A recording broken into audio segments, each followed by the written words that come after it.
So last lecture हमने total जो topics cover किए उसमें पहले मैटर का क्लासिफिकेशन, फिर एलिमेंट और कंपाउंड का डेफिनेशन, उसके बाद होमोजेनियस हेटेरोजेनियस मिक्सचर, उसके बाद हमने यूनिट्स किया, फंडामेंटल यूनिट्स किए हमने 7, उसके बाद हमने लॉज स्टार्ट किए, टोटल 3 लॉज किए। पहला लॉ था लॉ ऑफ मास कंजर्वेशन, दूसरा लॉ था लॉ ऑफ डेफिनेट प्रोपोर्शन, तीसरा था लॉ ऑफ मल्टीपल प्रोपोर्शन। बराबर ना, 3 लॉ हो गए। इन तीनों लॉ में एक चीज कॉमन थी, क्या थी वो? मास। बराबर, तीनों लॉ में मास कॉमन था, बट मास किसका लिया जा सकता है? सॉलिड्स का लिया जा सकता है, लिक्विड का लिया जा सकता है। गैसेस का मास किससे लेगा? ले सकता है गैसेस का मास।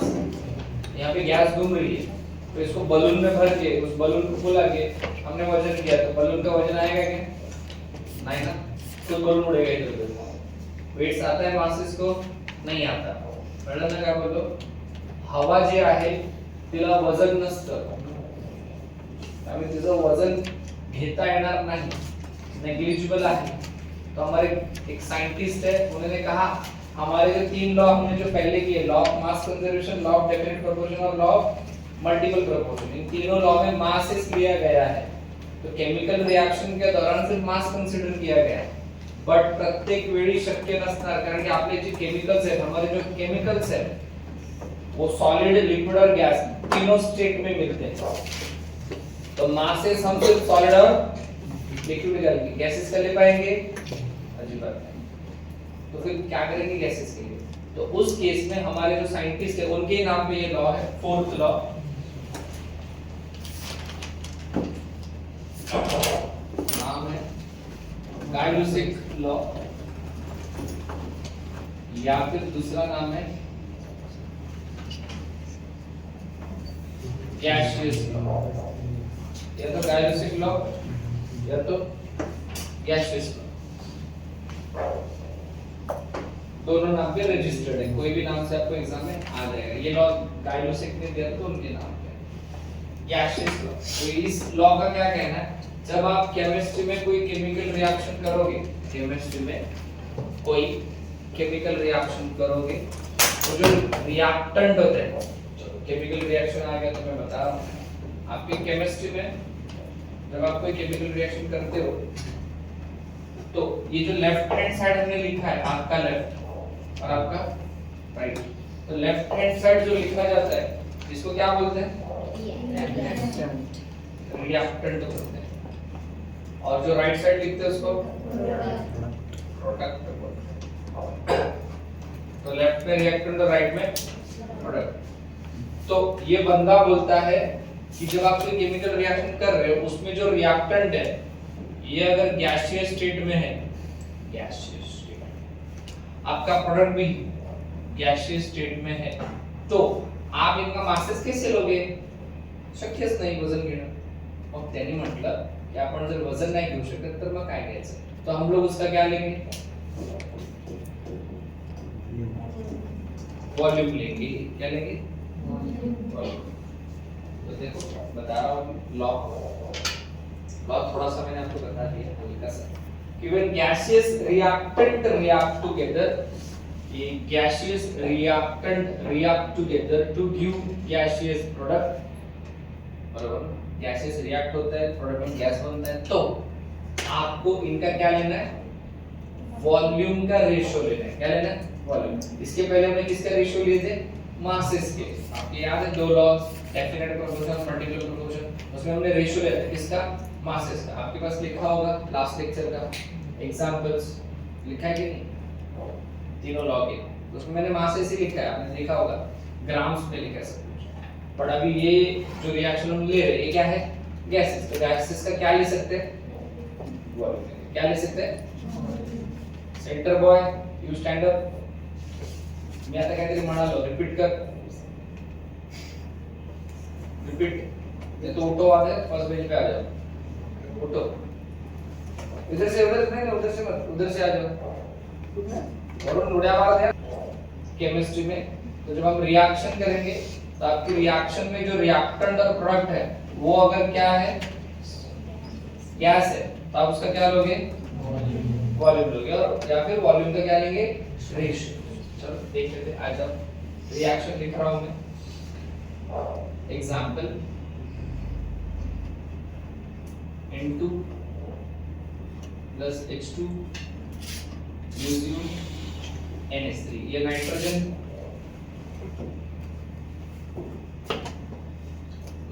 गैस है, हाइड्रोजन भी गैस है, और जो अमोनिया वन है वो भी गैस है। ये रिएक्शन बैलेंस है क्या? रिएक्शन बैलेंस है क्या? नहीं, तो बैलेंस करना पड़ेगा। यहाँ पे 2 है तो इधर नहीं, तो इधर 2 डाल देंगे। यहाँ पर हाइड्रोजन हो गया 6, यहाँ पे हम 3 डाल देंगे तो ये भी हो गया 6। देखो 3 2 is 6, 3 2 is 6, तो हाइड्रोजन 6, नाइट्रोजन 2, बैलेंस है। सर अगर इनका मासेस लेना नहीं है, आप बोल रहे हो वॉल्यूम लेना, तो वॉल्यूम कैसे लेंगे? अभी मैंने ये रिएक्शन लिखा है, वॉल्यूम कैसे लेने का? तो हम वॉल्यूम देखो कहां से लेते हैं। आप देख रहे हो वहां पे,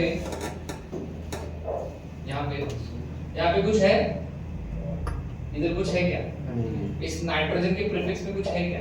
जैसे यहाँ पे क्या है 3, यहाँ पे क्या है, तो यहाँ पे कुछ है नहीं, तो क्या लेंगे 1। तो ये हो जाएगा 1 लीटर इस 2। यहाँ पे कितना है 3 लीटर, तो हो जाएगा 3 लीटर इस 2। ये कितना है, तो ये हो गया 1:3:2। ले लिया हमने, रेशियो ले लिया वॉल्यूम का। ये 1 लीटर, ये 3 लीटर, और ये 2 लीटर। पूरा नहीं हुआ है लॉ, इधर तक क्लियर है? कोई सवाल? जब को भी हम केमिकल रिएक्शन लिखते थे, इसके पहले हम वजन लिखते थे, क्योंकि तब पॉसिबल था वेट्स लेना। बट जब कोई रिएक्शन अगर गैस फेज में है तो उसका वजन लिया नहीं जा सकता, क्योंकि अगर आपने एक कंटेनर में, अब ये पानी का बॉटल है, इस पानी की बॉटल को भी खाली नहीं करेंगे हम जबरदस्ती, बट ठीक है अगर मैंने इसको पूरा खाली कर दिया और इसके अंदर हवा भरा और इसको पैक किया, तो इसका अगर मैं वजन करूँ तो आएगा क्या? बॉटल का वजन आएगा, अंदर की गैस का वजन नहीं आएगा। इसके लिए वजन नहीं ले रहे, क्या ले रहे? वॉल्यूम। सर वॉल्यूम कैसे लेंगे? तो हमारा जो कंटेनर होता है, सपोज ये कंटेनर अपना 1 लीटर का है, लिखा है इसके ऊपर 1 लीटर, तो अगर इसके अंदर मैंने हवा भर के बंद किया है, तो हवा कितनी रहेगी अंदर? 1 लीटर। अगर कंटेनर 2 लीटर का है, अंदर हवा भर दी, तो कितनी हवा अंदर? 2 लीटर। इधर तो हम क्या ले सकते हैं? वॉल्यूम। तो जब मैं केमिकल रिएक्शन किया, तो केमिकल रिएक्शन की प्रीफिक्स में ये जो रिएक्टेंट है याच्या पुढे जिकडे या साइडला, म्हणजे मागच्या बाजूला, पीछे की साइड कुछ है तो नहीं है, तो उसको हम 1 लेते हैं। इसके पीछे साइड क्या है 3, इसके पीछे साइड क्या है 2, तो इनके पहले जो लिखा है वो लेने का, कुछ नहीं लिखा तो 1, इधर 3, इधर 2, तो यही है आपका वॉल्यूम का रेशियो 1:3:2। और भी एग्जांपल दूंगा, समझा? कोई शक है तो कुछ एक मिनट। हाँ बोलिए सर। सर ये रेशियो कांस्टेंट है कि कोई और एलिमेंट लेंगे उसको चेंज हो जाएगा? ये चेंज हो जाएगा।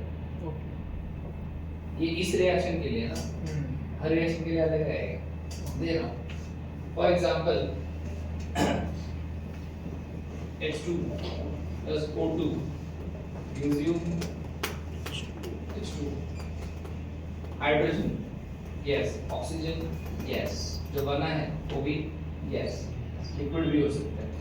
बैलेंस करें, 2 है, इधर 1 है, इधर आएगा 2, हाइड्रोजन हो गया बैलेंस। अब यहाँ पे 2 है, ये हो गया 2 लीटर, कुछ नहीं मतलब 1 लीटर कितना है, ये हो गया 2:1:2।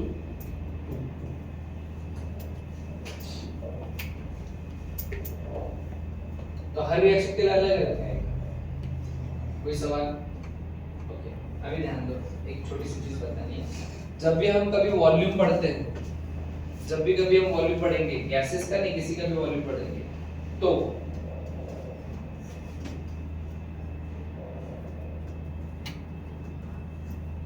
टेम्परेचर और प्रेशर दोनों को हम रखेंगे कांस्टेंट।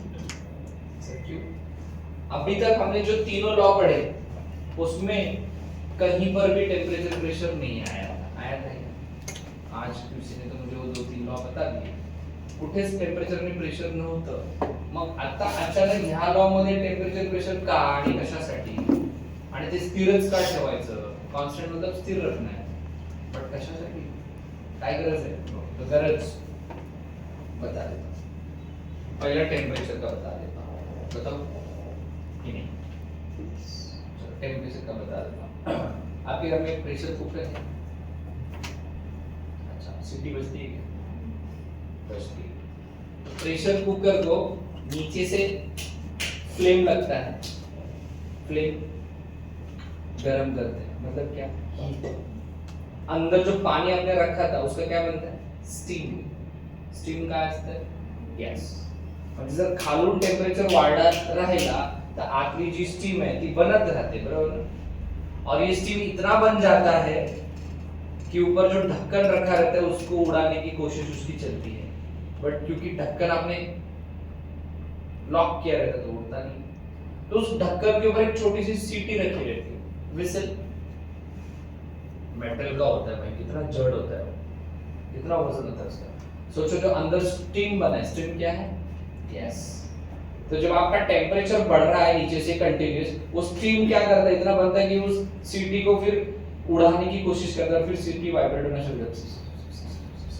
बराबर ना, सोचो अंदर जो स्टीम बना है उसको अभी भागना है क्योंकि आप टेम्परेचर बढ़ा रहे हो, जब टेम्परेचर बढ़ता है तो गैस के मॉलिक्यूल दूर जाना चाहते हैं, टेम्परेचर बढ़ता है तो गैस के मॉलिक्यूल दूर जाना चाहते हैं, तो जिस कंटेनर में आपने गैस को रखा है वो गैस उस कंटेनर को एक्सपांड कर सकता है ना, फाड़ सकता है, अगर ऊपर का सीटी अगर फंसा हुआ है ना तो आपका कुकर फट सकता है, कितने सारे एक्सीडेंट होते हैं कुकर फटने से, तो ये बहुत छोटी चीज है बट बड़ी रिस्की, इसके लिए मम्मी जब कुकर लगाती है ना एक बार चेक कर लेना, मम्मी कभी भी उस सीटी का जो छोटा सा होल है उस सीटी के छोटे से होल को देखेंगे क्लियर है कि नहीं, अगर वो चौक हुआ है और ऊपर से सीटी लगा दिया फिर तो तुम्हारा कुकर फटेगा, और उस किचन में अगर कोई खड़ा है उस समय जिस प्रेशर के साथ फटेगा ना तो आपके बॉडी पे डैमेजेस आ सकते हैं, आप जल भी सकते हो क्योंकि अंदर जो सामान है दाल चावल सब्जी वो पूरे किचन को रंगा देगा और आपको,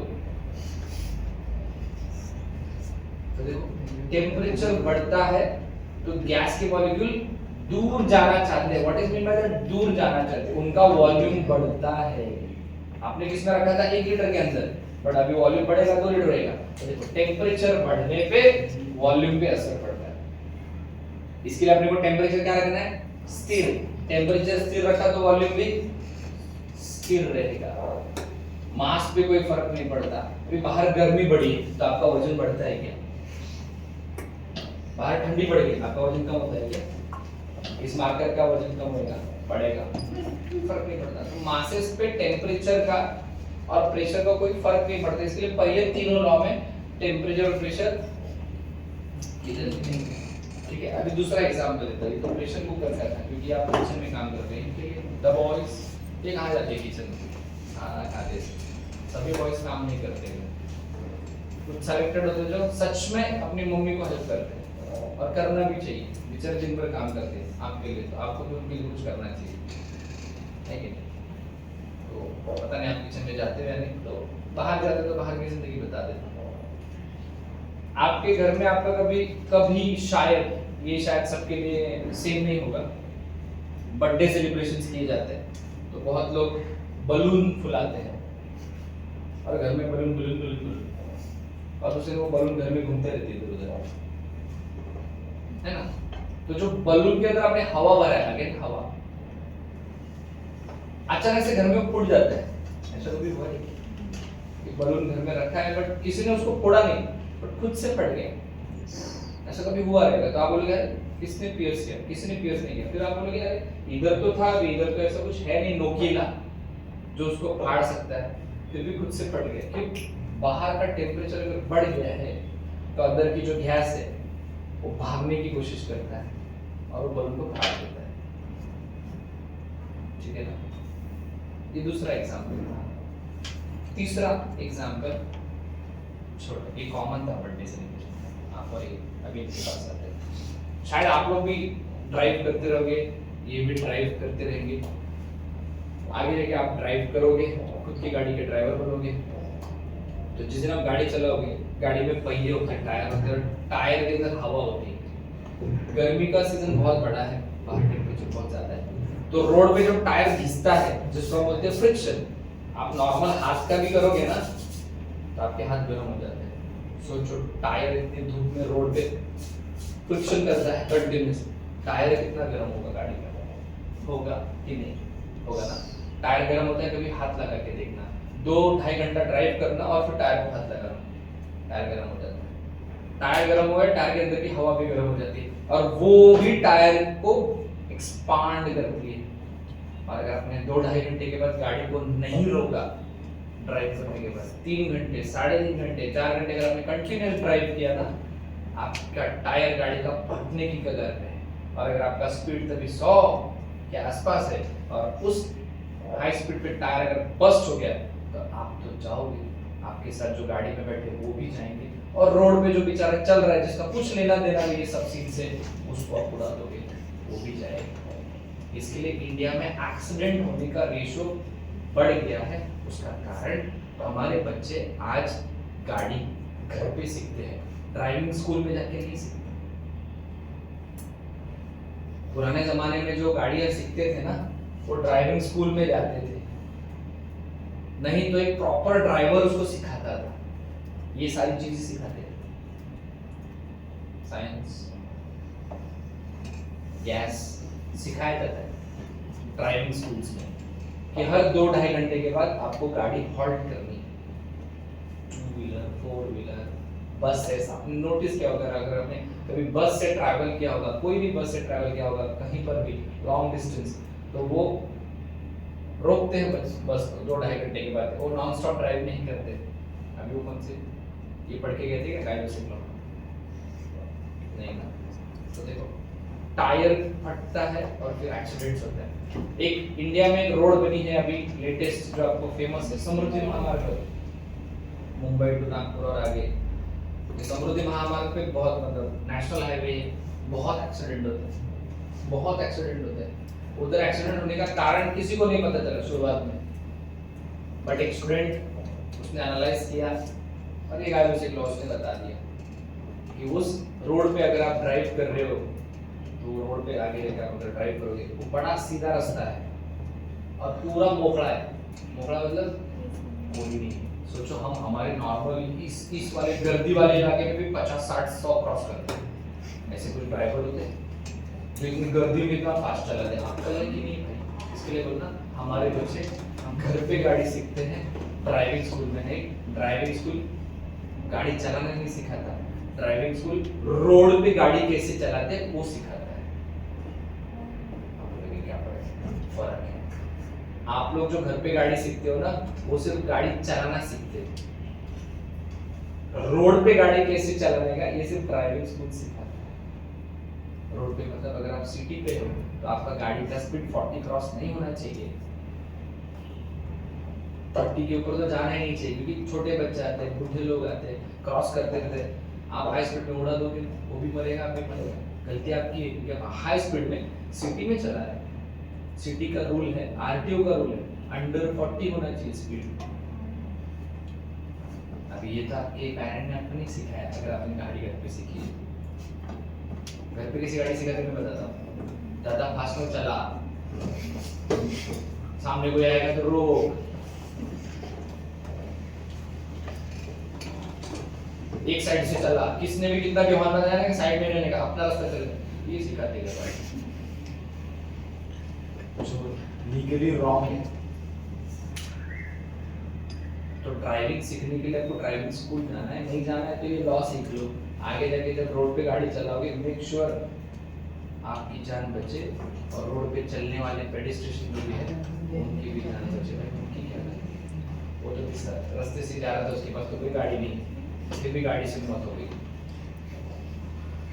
लिखा रहता ना किसी किसी की जिंदगी में तुम्हारी गाड़ी से मौत हो गई, मैं तो गाड़ी नहीं खरीदूंगा, मेरे किसी मौत हो गई। अरे तू नहीं चलाएगा तो दूसरा आगे उड़ा देगा ना।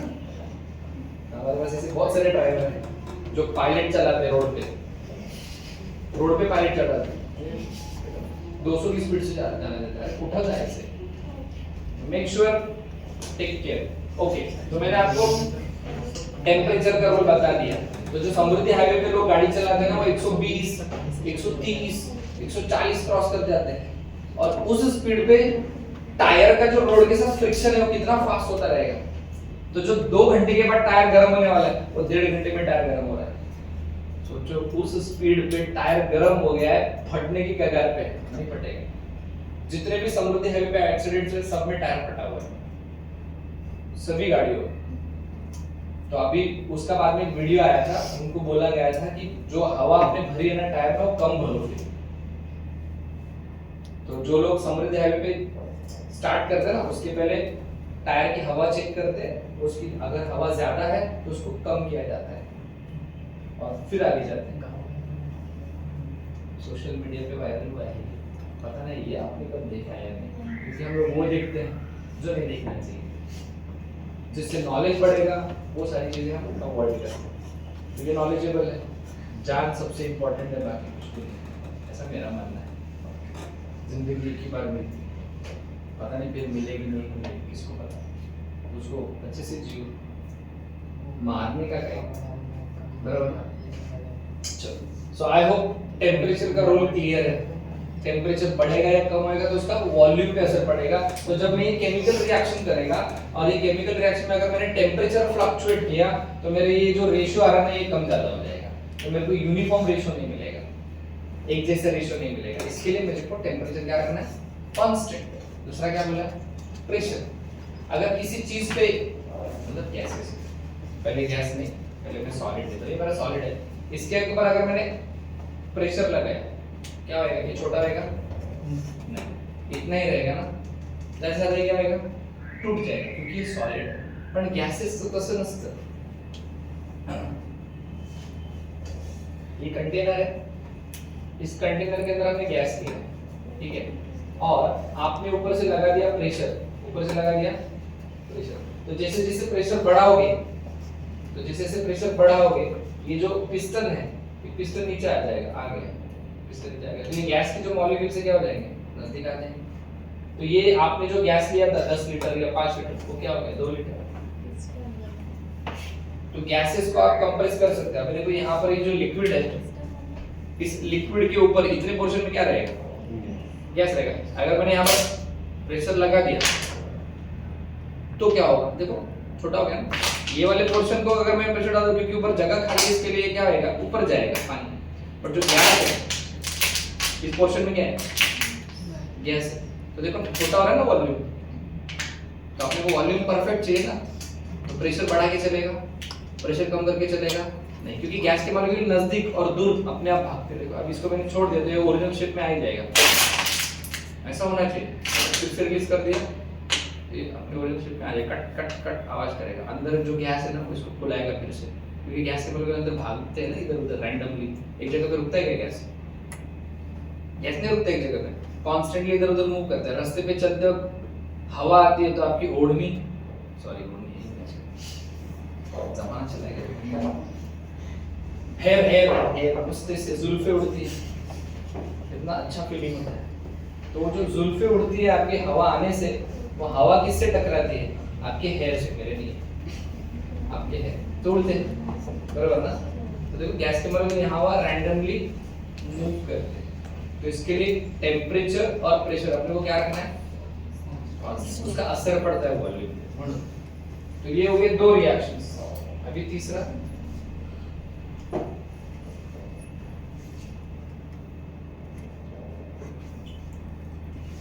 तीसरा रिएक्शन दे रहा हूं। ये 2 हो गए, पहला, दूसरा, तीसरा। H2 plus Cl2 gives you HCl, gas, gas, gas. Okay. Balance है क्या, बैलेंस। कुछ नहीं है तो 1 लीटर, कुछ नहीं है तो 1 लीटर, 2 लीटर। ओके, तो दिस इज 1:2, 1:2। तो मैंने तीनों के वॉल्यूम्स आपको बता दिए। कोई शक? ओके, आपको शक इसलिए नहीं आया क्योंकि मैंने थोड़ा सा स्मार्ट वर्क किया है यहाँ पे। अगर मैं पहला एग्जांपल ये देता ना, पहला एग्जांपल अगर मैं ये देता ना तो आपका दिमाग बहुत सोचता, बट मैंने पहला एग्जांपल ये दिया, इसके लिए आपने कुछ नहीं सोचा। जैसे कि क्या सोचना था, 1 लीटर और 1 लीटर 2 लीटर हुआ, ऐसा आप सोचते अगर मैं ये एग्जांपल पहले देता। फिर बाद में मैं ये देता 1 लीटर और 3 लीटर और 4 लीटर क्यों नहीं हुआ, ये 2 लीटर कैसे हुआ सर? पण हा पहिला एग्जांपल दिल्यामुळे असं काही डोक्यात आलंच नाही। इसको बोलते टीचिंग स्किल। एग्जांपल वहां से शुरू करो जहां से डाउट ना आए।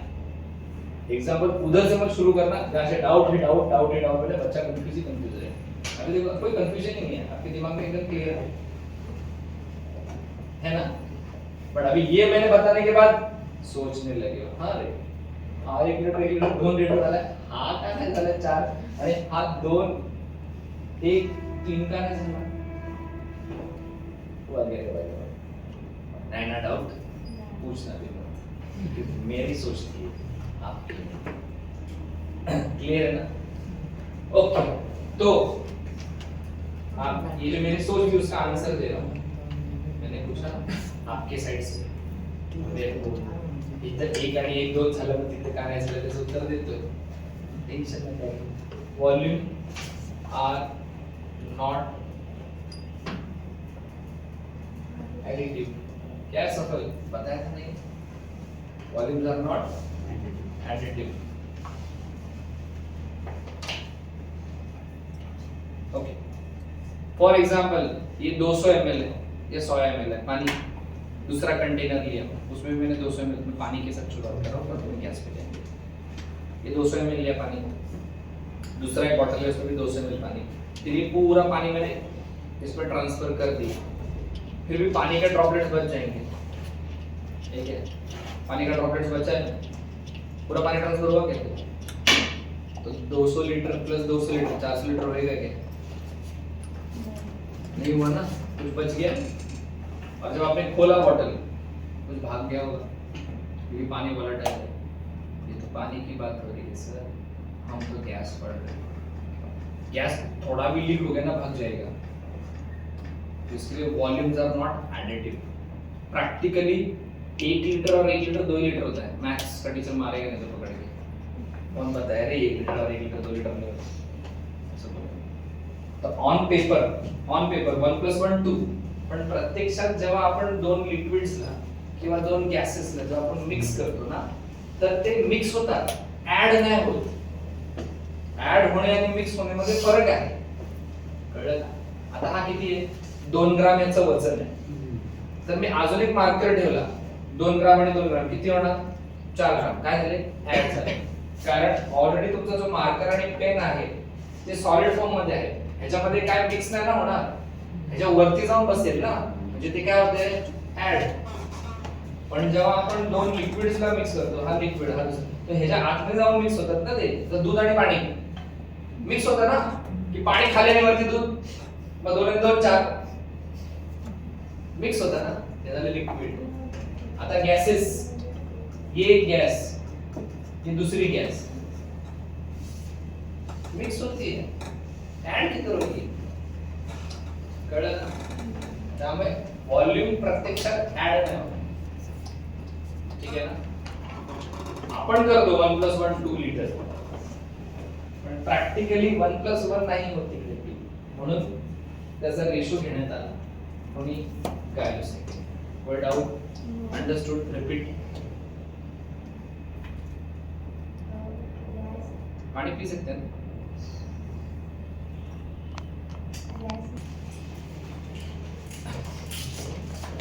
हो गया लिख के।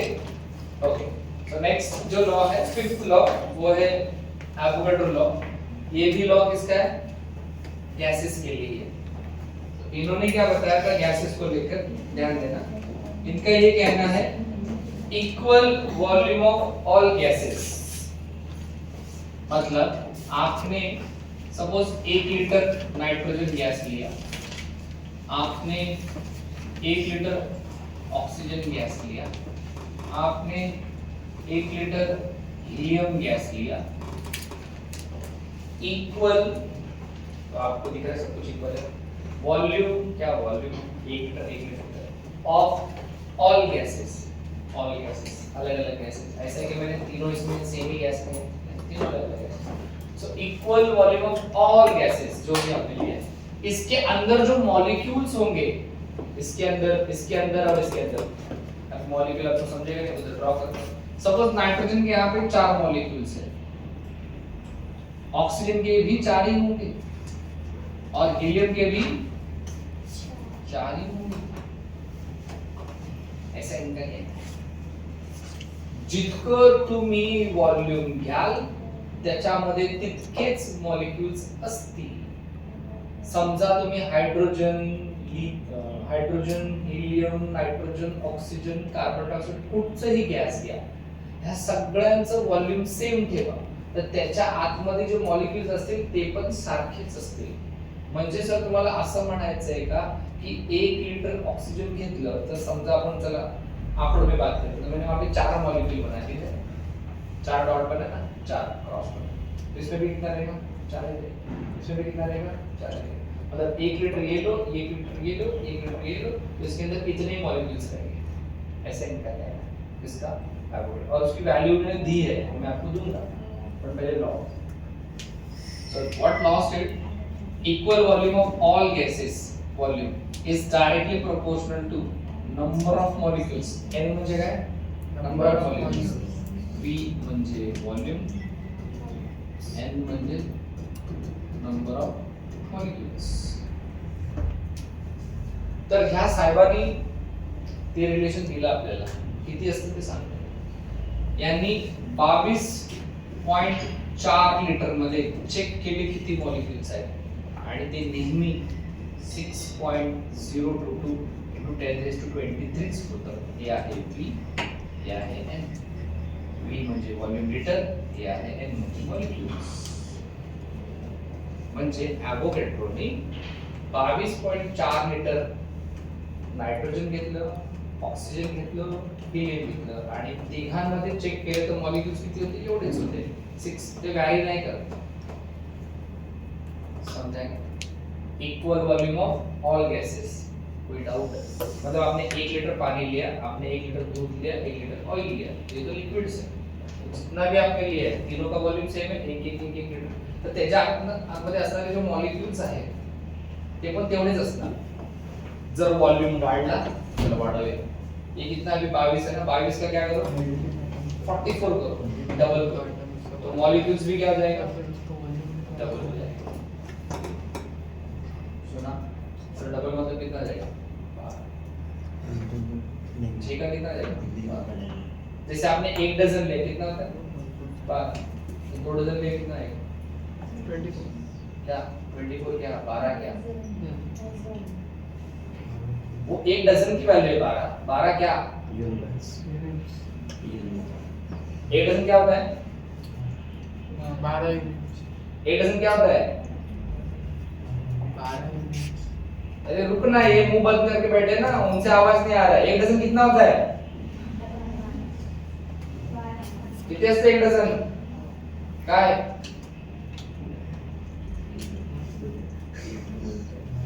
एक डजन क्या होता है, क्या 12 क्या,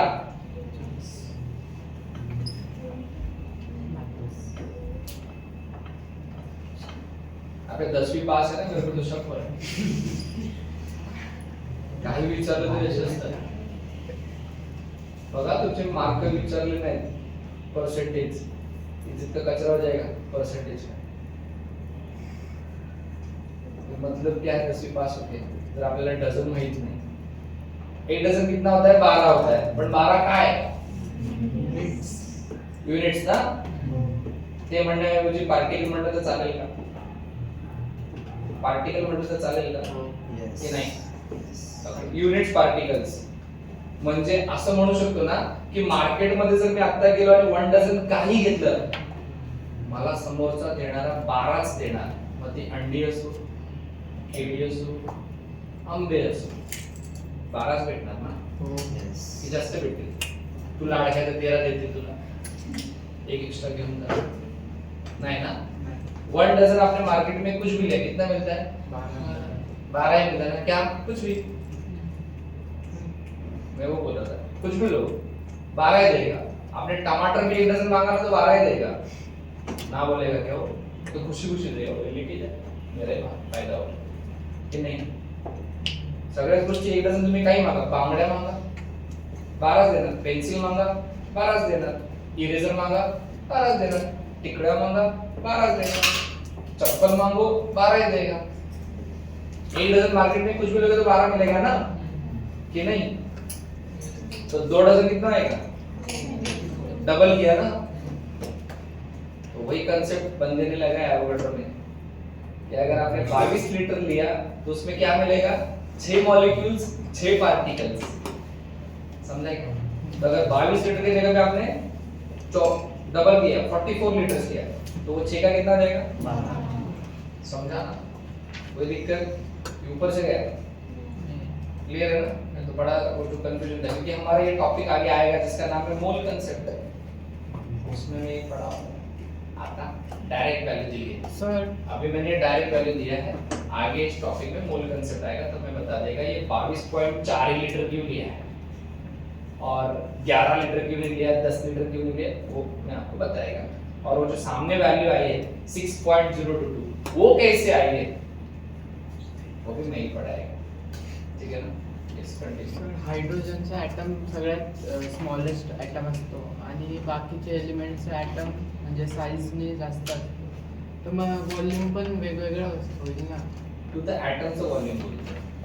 हा, पण मग खूप सारे ॲटम घेतले हायड्रोजनचे, त्याचा व्हॉल्यूम कमी. हो, पण तू ज्या व्हॉल्यूमची गोष्ट करतोय ना त्या ॲटमच्या साईजचं व्हॉल्यूम बोलतोय तू, जे सॉलिड आहे मतलब एटम का साइज का वॉल्यूम सेंटर से लेकर आउटर मोस्ट शेल तक, बरोबर ना? त्या व्हॉल्यूमची गोष्ट कर. मी कंटेनरच्या आतमध्ये जो घेतलाय मॉलिक्यूल त्याची गोष्टच करत नाही. मी कंटेनर 1 लिटरचा घेतलाय म्हणून मगाशी मी बॉटल धरलेली आहे हातामध्ये आणि मी सांगितलं कंटेनर माझा 1 लिटरचा आहे तर त्याच्या आतमध्ये गॅस पण 1च लिटर आहे. आय होप कळलं. या कंटेनर या बाटलीमध्ये आता पाणी जे आहे ही बाटलीची साईज किती आहे? 1 लिटर. पाणी 1 लिटर आहे का? पाणी 1 लिटर आहे का याच्यामध्ये? नाही का? पाणी खाली जाऊन बसलंय ना, पाणी फिरते का इकडे सगळीकडे? नाही. पण हे पाणी जर मी ओतून टाकलं आता बाहेर आणि हवा भरली तर हवा खाली जाऊन बसणार आहे का? हवा सगळे फिरेल ना की एका साईडला जाऊन बसते खाली. जर आपण याच्यामध्ये मीठ टाकलं, मीठ असं फिरत राहिलं इकडे तिकडे पुढे जाऊन बसेल खाली, तर त्याची व्हॉल्यूम इथे येणार, याची व्हॉल्यूम इथे येणार, कोणाची मिठाची व्हॉल्यूम इथे येणार, साखरेची व्हॉल्यूम इथे येणार आणि पाण्याचं व्हॉल्यूम. पण जेव्हा आपण गॅसची गोष्ट करतो ती गॅस इकडे तिकडे पळते ना, तर आपण ह्या कंटेनरचा जो व्हॉल्यूम आहे length into breadth into height पूर्ण कंटेनर, ते पूर्ण कंटेनरची जी साईज असते तीच व्हॉल्यूम आपण गॅसची घेतो. कळलं? आणि तू जे बोलतोय तो जो मॉलिक्यूल स्पेरिकल आहे त्याची व्हॉल्यूमची गोष्ट करतोय आणि मी कंटेनरच्या व्हॉल्यूमची गोष्ट करतोय. दोन्ही व्हॉल्यूम मध्ये फरक आहे, समजलं ना? त्याचा डाऊट क्लिअर आहे का? त्याने काय विचारलं तो म्हणत होता हायड्रोजनचा तुम्ही घेतलाय सर, पण मी हायड्रोजनचा जो आपण हे ड्रॉ करतो ना मी याची गोष्टच नाही करत. हा हायड्रोजनचा ऍटम, हा ऍटम तुम्ही कशात घेतलाय? एका कंटेनर मध्ये. हा असा फिरतोय इथे, हा दुसरा, हा तिसरा. मी ह्या कंटेनरची गोष्ट करतोय ज्याच्यामध्ये हा ऍटम राहतो. कळलं? आता इथे हवा फिरते, हा क्लासरूम जेवढा मोठा आहे तेवढी हवा फिरणार ना. मग ह्या क्लासरूमचं व्हॉल्यूम किती आहे? तर लेंथ ब्रेथ आणि हाईट मल्टिप्लाय करणार. मग ह्या क्लासरूमचं व्हॉल्यूम समजा 1000 स्क्वेअर फीट आहे, त्याच्यामध्ये गॅस पण तेवढाच आहे. असं आहे का? तिथं गॅस नाहीये, इथं नाहीये, तिथं आहे, सगळीकडेच आहे ना. कंटेनरचा जो व्हॉल्यूम तोच, ठीक आहे. आणि मग त्याच्यामध्ये किती मॉलिक्यूल्स आले? मग असे 1 2 3 तेच आहे, 6 × 10⁻²0. ठीक आहे. फक्त ही व्हॅल्यू कशी आली ते मी शिकवणार तुम्हाला या चॅप्टर मध्ये. आता फक्त लॉ फक्त एवढंच आहे. Equal volume of all gases contains equal number of molecules. English में, हिंदी में आपने जितना भी वॉल्यूम लिया है गैसेस का और अलग अलग गैसेस का भले आपने वॉल्यूम सेम रखा तो उसके अंदर मॉलिक्यूल्स भी सेम ही रहेंगे। नहीं समझा तो एकदम बेस्ट एग्जांपल, क्रिकेट टीम, कोई भी क्रिकेट टीम ले लो, 11 ही खिलाड़ी खेलेंगे, फिक्स 11 प्लेयर्स, 11 प्लेयर्स, इसमें 6 प्लेयर्स है। फिर ये इंडिया रहने दो, ऑस्ट्रेलिया रहने दो या बांग्लादेश रहने दो, कोई भी टीम ले लो, उसके अंदर 11 खिलाड़ी खेलेंगे।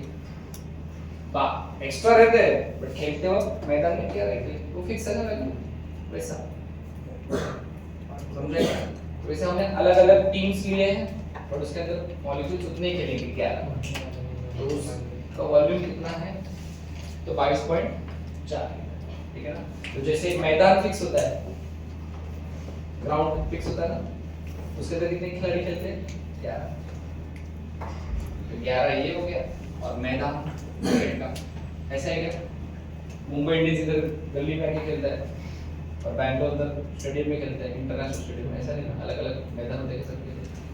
मैदान का जो डायमेंशंस होता है मतलब ये वॉल्यूम को फिक्स है। बाउंड्री इधर 60 मीटर उधर 70 मीटर उधर 70 मीटर, ऑन एन एवरेज सबका सेम, समझा क्या। कोई रीजन है एट कांस्टेंट टेंपरेचर है प्रेशर, देखो वो तो रहेगा। तो जब हम वॉल्यूम पढ़ते हैं, ओके, डाल्टन्स एटॉमिक थ्योरी बताओ। डाल्टन जी तो थे उस जमाने के, ये चालू है ना, डाल्टन जी तो है जो थे बहुत बड़े साइंटिस्ट थे उस जमाने के। तो उन्होंने जो कह दिया सो कह दिया, क्योंकि उसके नाम में देखो क्या लिखा है, थियरी लिखा है। और इसमें मैं थियरी त्याला प्रॅक्टिकल बेस काहीच नाही, हे असं आहे, हे असंच आलंय चालत, पुढेही असंच चालणार, तू जास्त ढवळाढवळ करू नको, असे घरचे मोठे बोलतात आपल्याला। पूर्वी असं होत होतं, आता असं आहे, तरी पण असंच चालणार, असा अनुभव आला असेल आपल्याला बऱ्याच जणांना, कधी घरामध्ये बोलताना मोठ्यांना ऐकलं असावं तुम्ही, बराबर ना। हाँ, तो बस वैसे ही इनका भी कहना है। ये जॉन डाल्टन बहुत बड़े साइंटिस्ट थे उस जमाने के, तो उन्होंने कुछ थियोरेटिकल एस्पेक्ट्स रखे थे और उन्होंने पूरी दुनिया को बताया और बहुत लोगों ने उसको माना भी उस समय। और आज की डेट में इनकी जो 4 थियरीज थी उसमें से एक फेल हो गई है, बाकी 3 अभी भी है। एक फेल हो गई, पहली वाली फेल हो गई, बट क्योंकि उन्होंने 18th सेंचुरी में दिया था तो आज भी वो हमको सुनाई देता है। आपने वही एग्जाम में लिखा भी 8th स्टैंडर्ड में, 9th स्टैंडर्ड में, वो डेफिनेशन आपने लिखी आप सबने और मार्क्स भी मिले। और वो था atom is the smallest part of an element which is indivisible, उसको हम डिवाइड नहीं कर सकते, तोड़ नहीं सकते। एटम में सबसे छोटा हिस्सा होता है, पता है, उसी ने बताया था। बट आज एटम के अंदर प्रोटॉन है, इलेक्ट्रॉन है, न्यूट्रॉन है, तोड़ दिया हमने एटम को। उन्होंने बताया था atom is small tiny indivisible particle. Atom हा सगळ्यात छोटा न तुटणारा पार्टिकल आहे असं त्यांनी सांगितलेलं त्या काळी, ठीक है ना। क्या रहता है एटम, क्या रहता है एटम, अरे एटम काय असतं आता सांगितलं ना, 2दा रिपीट केलं, मराठीमध्ये, हिंदीमध्ये, इंग्लिशमध्ये, 3 लँग्वेजमध्ये रिपीट केलं, नाही ऐकलं,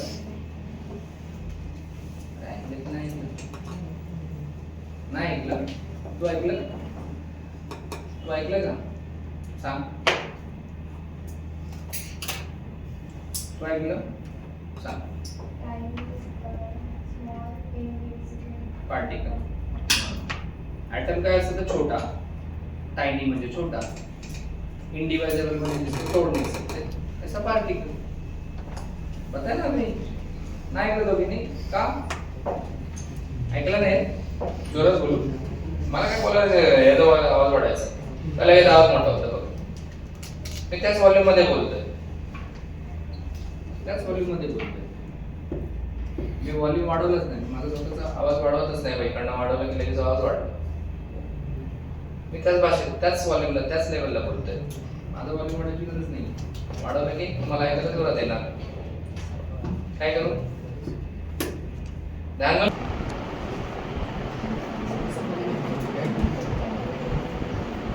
दूसरी जो थियरी है बहुत सिंपल है डेल्टन की. वो थियरी ये कहती है आपके सेम एलिमेंट के दो एटम्स, एलिमेंट सेम लेना है और उसके दो अलग अलग एटम्स लेने. सपोज मैंने अभी ऑक्सीजन लिया, तो ऑक्सीजन के लिए एक एटम, ऑक्सीजन के दोनों एटम, तो दोनों एटम की प्रॉपर्टीज क्या रहेंगी? सेम ही रहेंगी ना, क्योंकि दोनों सेम है तो सेम ही रहेंगी. प्रॉपर्टी मतलब mass, volume, temperature, melting point, boiling point, density, viscosity, सगळ्याच प्रॉपर्टी हम से सबने नाम लिखते प्रॉपर्टी लिखते हैं. प्रॉपर्टी क्या रहेगा? सेम. मास क्या रहेगा? सेम. दोनों ऑक्सीजन तो मास सेम ही रहेगा. बट अगर आपने डिफरेंट एलिमेंट्स लिए, डिफरेंट एलिमेंट मतलब मैंने एक लिया हाइड्रोजन, एक लिया ऑक्सीजन. अभी इसका हाइड्रोजन एटम लिया और इसका ऑक्सीजन एटम लिया, इसका प्रॉपर्टी सेम आएगा क्या? हाइड्रोजन की प्रॉपर्टी ऑक्सीजन के साथ मैच करेगी नहीं, तो इनका प्रॉपर्टी क्या रहेगा? डिफरेंट. मास क्या रहेगा? भाई दोनों अलग है ना, तो सब कुछ सेम रहेगा क्या? तो जुड़वा का नहीं तो फिर भी सब कुछ सेम है. क्या अलग है? अलग है. दोनों का स्वभाव अलग है, मैच नहीं करेगा. मतलब दिखते सेम, भले दोनों का डीएनए अगर मैच करेगा, प्रॉपर्टी कभी मैच नहीं करेगा. उसको ज्यादा गुस्सा करेगा तो उसको नहीं करेगा, उसको खेलना पसंद करेगा तो उसको घूमना पसंद करेगा, उसको पढ़ाई करना पसंद करेगा तो उसको टीवी देखना पसंद करेगा. दोनों सिर्फ 5 मिनट के डिफरेंस में पैदा हो, क्योंकि दोनों का नेचर अलग है. चेक करना बरोबर बरोबर ना. तुला जे आवडतं तेच तिला आवडतं असं नाही. दोघांच्या आवडीनिवडी पण वेगळ्या असतात. एक ही फॅमिली इतने के लिए सेम बात सब डिफरेंट बरोबर. पूरा मैं आता जैसे एग्जांपल दिया बरोबर. बट अगर आपने अलग अलग ले लिए तो वैसे सब कुछ अलग अलग ले लिए तो वैसे सब कुछ डिफरेंट कभी मैच नहीं. यहाँ पर मैंने बोला एक ही फैमिली के दोनों भी एटम्स एक्जैक्टली सेम है, तो एटम्स दोनों सेम है, ओ तो सब कुछ मैच करेगा. अगर आपने दो अलग अलग एटम्स ले लिए तो उनका प्रॉपर्टीज मैच सब कुछ डिफरेंट. किसने बताया था? डेल्टन. ये दूसरा पॉइंट. तीसरा डेल्टन का पॉइंट. डेल्टन मतलब आपने कोई भी कंपाउंड लिया, कोई भी कंपाउंड, उसके अंदर जितने भी एटम्स होते हैं ना वो फिक्स्ड होते हैं या डेफिनाइट होते हैं. फॉर एग्जांपल वाटर, वाटर में हाइड्रोजन और ऑक्सीजन फिक्स है क्या? अलग अलग है. दो हाइड्रोजन रहते हैं ना और एक ऑक्सीजन. पानी का और कोई फार्मूला? पानी का कोई और फार्मूला? C6H12O6. क्या है? ग्लूकोज. ग्लूकोज का फार्मूला यही है. और कुछ है? हाइड्रोक्लोरिक एसिड, यही है. तो डेल्टन बोलता है आपने कोई भी कंपाउंड लिया, उसके जो फार्मूलेज होते हैं और उसके अंदर के जो एटम्स होते हैं क्या होते हैं? फिक्स्ड. और चौथा केमिकल रिएक्शन. केमिस्ट्री बोला तो केमिकल रिएक्शन की चर्चा नहीं होगी तो फिर कैसे चलेगा? जब केमिस्ट्री में कोई केमिकल रिएक्शन होता है तो केमिकल रिएक्शन के दौरान बस रीऑर्गेनाइजेशन होता है, मतलब रीअरेंजमेंट. ये इधर वो उधर. ठीक ना? आपने ये स्कूल में रिएक्शन किया होगा 10th में. Zinc plus HCl, zinc chloride plus hydrogen. अभी देखो क्लोरीन किसके साथ था? हाइड्रोजन के साथ. साथ छोड़ दिया, किसके साथ चला गया? जिंक के साथ. अभी हाइड्रोजन क्या हो गया? अकेले. बस यही होता है केमिकल रिएक्शन. कभी किसी के साथ, कभी किसी के साथ, कभी इसके साथ, कभी उसके साथ. अब इस रिएक्शन को मैं घुमाएगा तो फिर से क्लोरीन हाइड्रोजन के साथ चला जाएगा. केमिस्ट्री में होता क्या है? रीऑर्गेनाइजेशन.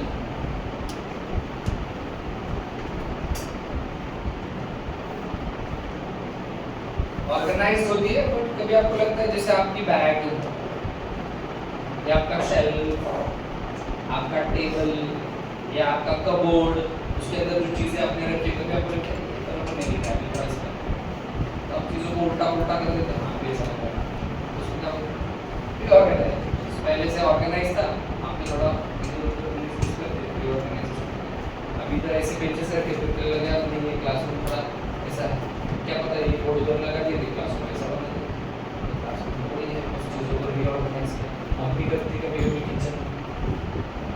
कुछ डब्बे बहुत ऊपर रखे होते, कुछ नीचे पे होते, अरे वो डब्बा बाहर बाहर लगता है, इसको उधर रिमूव करेंगे, चीजें वही है, सिर्फ इधर से उधर चली गई है। तो केमिकल रिएक्शन में एटम्स कभी किसी के साथ जुड़ा हुआ है तो कभी इसके साथ जुड़ता है, दैट इज व्हाट देखो 4 पॉइंट पहला पढ़ो। First point Matter consists of tiny indivisible particles बस called बताया, atoms. Atom is tiny indivisible particle. Very good, next second वाला पॉइंट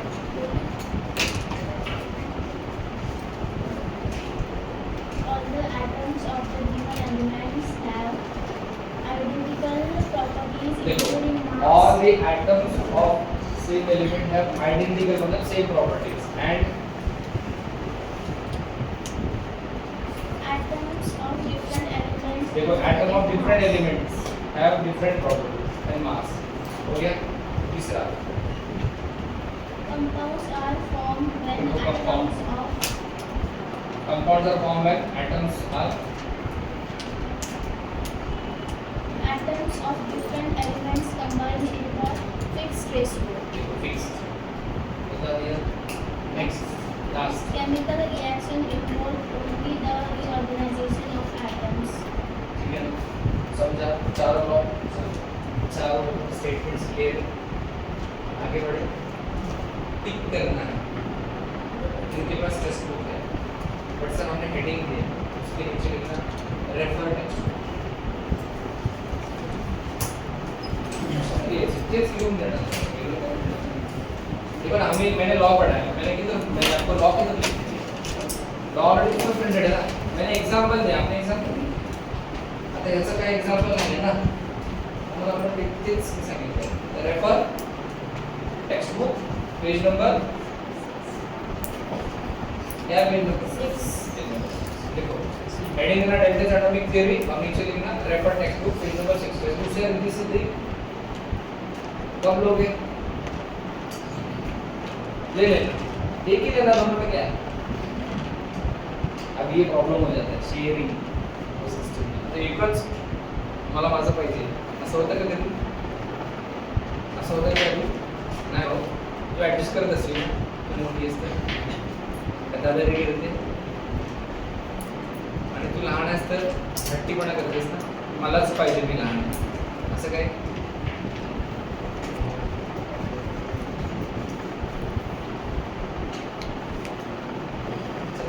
आगे बढ़े, कोई डाउट, जाओ या मैं भी अभी जाने के बाद नहीं, मैं 15-20 मिनट अभी से बाहर देंगे धूप पे बड़ी बाहर। भूषण काय म्हणतो, पुढे जाऊया मग। हेडिंग दो एटॉमिक एंड मॉलिक्यूलर मास, हो चुका है वैसे किसी का डेमोस में, एटॉमिक एंड मॉलिक्यूलर मास।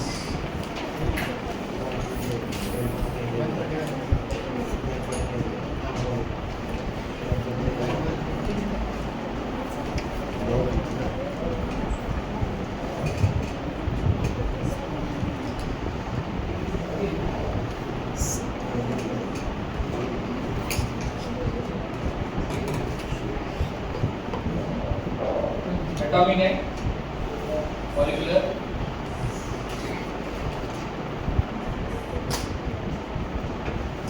ये आपके कुछ स्टैंडर्ड एलिमेंट्स जिससे आप वाकिफ होंगे, पता होगा आपको शायद, वो लिख रहा हूं हाइड्रोजन। मैं आपको सबसे पहले एटॉमिक मास दे रहा हूं, बाद में मॉलिक्यूल में जाएंगे। एटम के मास को बोलते हैं एटॉमिक मास, तो हाइड्रोजन एटम मैं रोल नंबर लिखूंगा और बाद में उसका मास लिखूंगा, ये मास 1 होता है, रोल नंबर 1 हाइड्रोजन। तो इसके बाद आता है ऑक्सीजन, ऑक्सीजन का एटॉमिक नंबर रोल नंबर 8, मास कितना होता है 16। फिर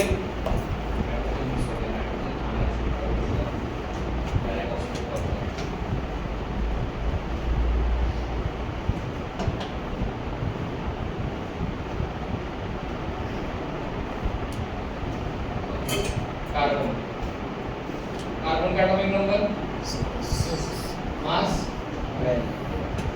नाइट्रोजन 7, मास 14, ऑक्सीजन 8, मास 16, सोडियम 11, मास, मैग्नीशियम मास, एल्यूमिनियम मास,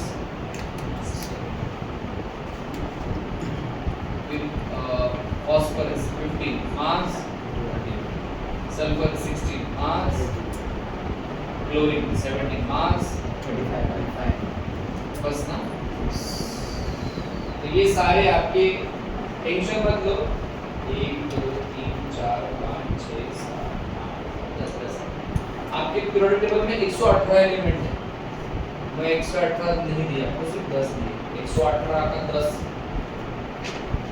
हार्डली कितना होगा, 9%। तो 90% आप कर ही नहीं रहे पीरियोडिक टेबल से, 10% आपको करना है। तो जो मैंने आपको दिया, इसको अलग से टाइम निकाल के बाहर भी नहीं करना, तो हो जाएगा। इस 2 साल में हम ये कई बार यूज करेंगे, एटॉमिक मास और मॉलिक्यूलर मास कई बार क्या करने वाले, यूज करने वाले। तो यूज में ही ये आपको याद हो जाएंगे, ठीक है। अभी आपने नोटिस किया होगा मैंने सब जगह पे नंबर्स लिखे थे, 16 12 14, बट इसके बाजू में कुछ लिखा है सर, ये 12 क्या, ग्राम है, केजी है, क्या वजन आया ना इधर,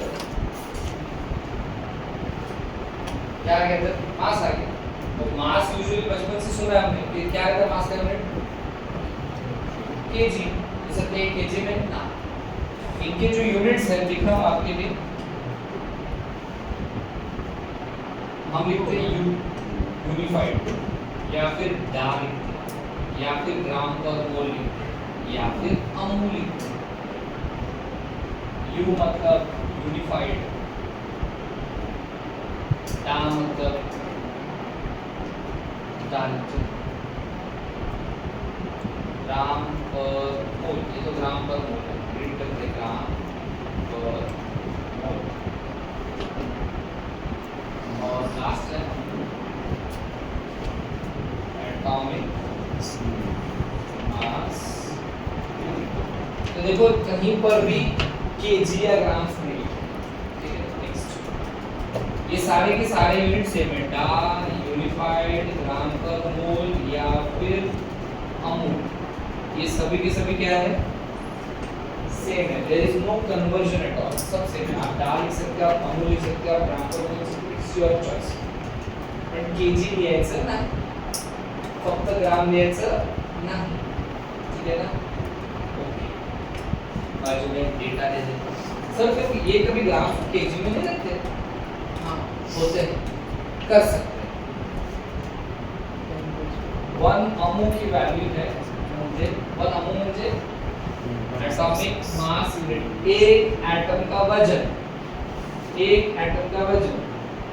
हाइड्रोजन के देखो इधर लिखे, यू मतलब ये क्या होता है, अमू।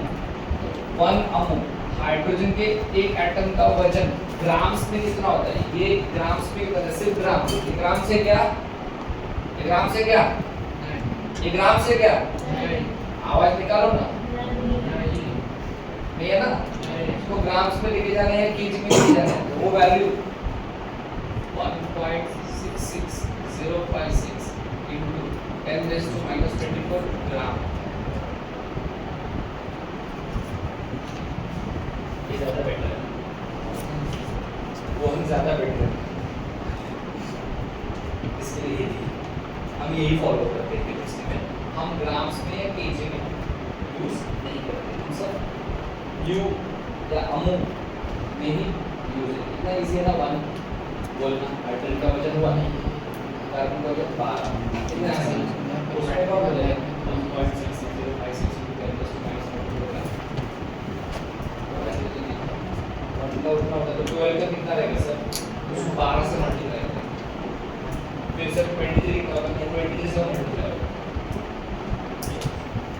ये सब है आपके एटम के वजन। अभी बाजू में क्या लिखा है,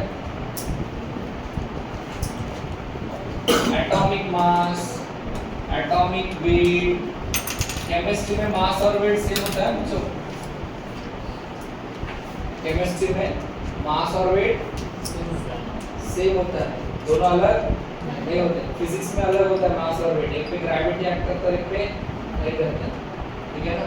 हम फिजिक्स नहीं पढ़ रहे, ये तो केमिस्ट्री में बहुत सारी चीजें सिंपल है, इतना कॉम्प्लिकेशंस नहीं है मास और वेट से। अभी हम पढ़ रहे हैं मॉलिक्यूलर मास, पोलर मास, मॉलिक्यूलर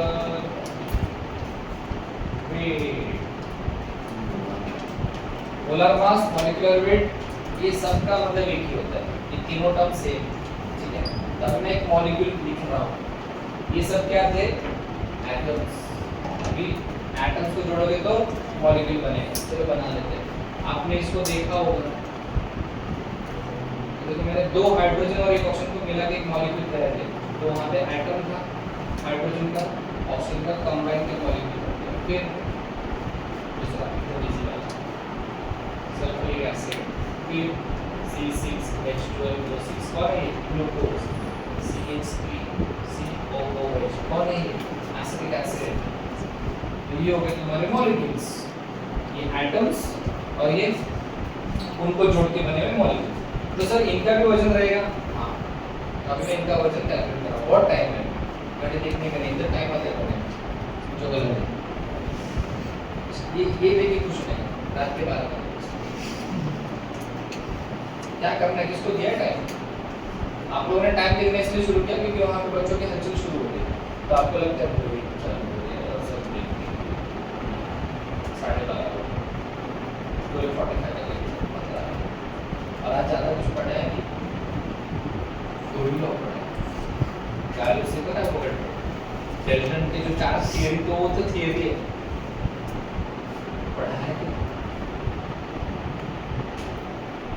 और अभी तो फिर नंबर्स लिखना, हाइड्रोजन का 1, ऐसा कुछ दिमाग यूज होने वाला कुछ पढ़ा है नहीं, सिर्फ दो ही स्टार्टिंग में पढ़ाए हुए दिमाग यूज किया, वॉल्यूम, डायरेक्ट प्रोपोर्शन, फोर्स, वहाँ पे दिमाग लगाया।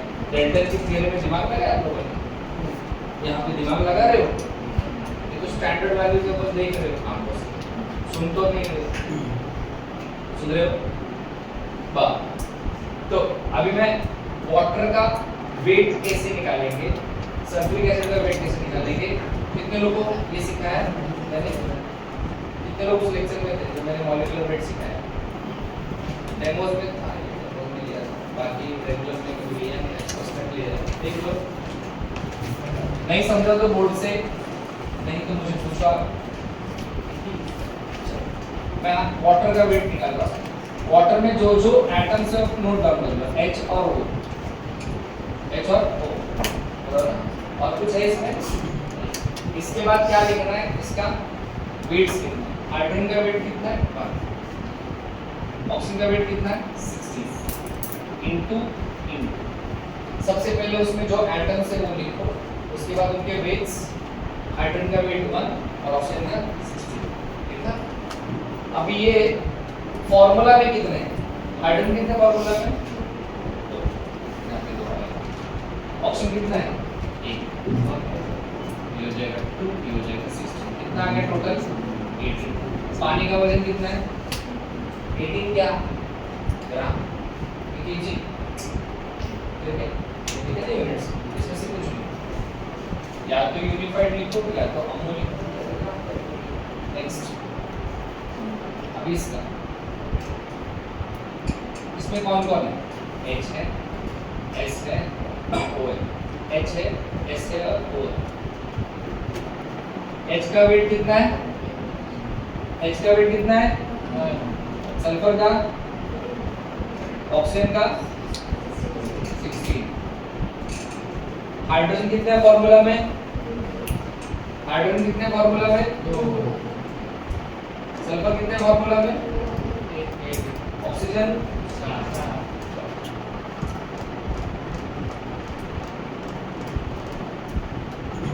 कितना आया?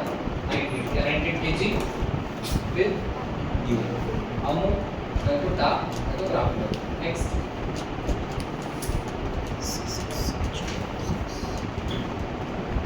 कितना कितना है कार्बन, फिर हाइड्रोजन, फिर ऑक्सीजन, और कुछ है? कार्बन का वजन कितना है? 12। हाइड्रोजन का कितना? 12। ऑक्सीजन का कितना? 16 into कार्बन कितने फार्मूला में? हाइड्रोजन, ऑक्सीजन 12 6 70, इसमें कितना? 90, ऐड करो 185 ग्लूकोज का वजन मॉलिक्यूल का। नेक्स्ट कौन कौन है? कार्बन, हाइड्रोजन, ऑक्सीजन, और कोई है?